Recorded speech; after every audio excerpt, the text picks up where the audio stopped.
My personal journey, it's been an interesting one. Just like I said before, not really having like much confidence as a kid, not really knowing anyone else kind of like me, not seeing people like me. And now a lot of the time, like the things I'm doing, it's almost to kind of challenge and limiting belief that I've always had from young.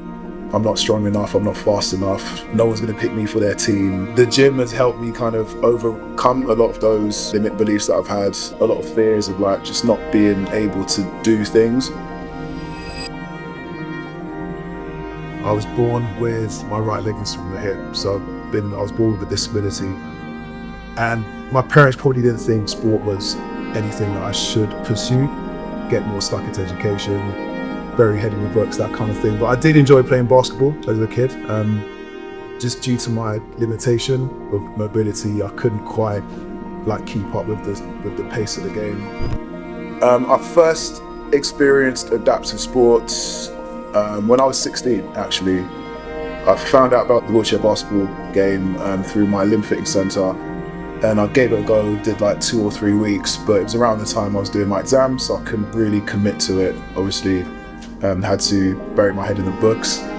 I did then find a club in 2006 when I was working in North Kensington, and yeah, joined that club. Just immediately took to it because I've always had a love on basketball, but again, with my mobility impairments, I couldn't quite do the running game.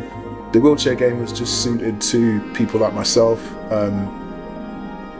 And for me, like I've never been able to run, I've never been able to kind of move at a quick pace. So getting in a wheelchair, it was like, not life-changing, but it was very exhilarating, like being able to move at such a pace, and it kind of felt like running and it felt really free. And literally from that day, like I was hooked, fully commit myself to the sport.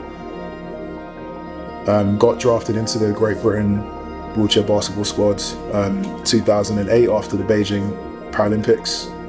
Trained really hard, was trying to get into the squad for London 2012 and then Rio, but unfortunately didn't quite happen. But they allowed me to travel around the world, play a sport at a high level, meet some really cool people. And eventually that's what got me into the gym and training and discovering kind of what I was actually capable of in the gym. And yeah, like I improved in obviously again, physical strength, mental strength, self-esteem, self-confidence, all those things came from me kind of stepping out my comfort zone and stepping into the gym environment. And I credit that all to wheelchair basketball. Like I hold it like quite dear and quite close to my heart. And I've learned a lot about myself, and like I've grown as an individual through, you know, putting myself in uncomfortable situations, you know, signing up to various fitness events, you know, things like High Rocks, turf games, test and SAS test in Wales, like I did that. I've done skydiving, like I've jumped out of planes, like I've done things that I never thought possible. And all these things are literally me just challenging that old inner belief of, you know, you can't do this, you're not good enough, you're not strong enough. And kind of on my journey of, you know, self-improvement and bettering my health.